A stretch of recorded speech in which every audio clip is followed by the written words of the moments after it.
Organisaatiossa pitäisi olla hyvin kiinnostunut siitä, että miten sitä organisaation ydintehtävää, niin miten sitä tehdään mahdollisimman hyvin ja mahdollisimman kustannustehokkaasti.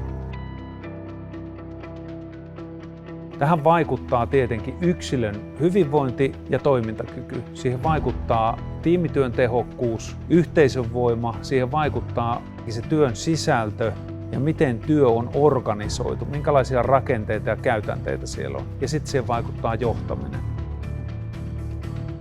Hyvä ja laadukas valmennus on valtava vipuvoima ja se vaikuttaa merkittävästi näissä prosesseissa.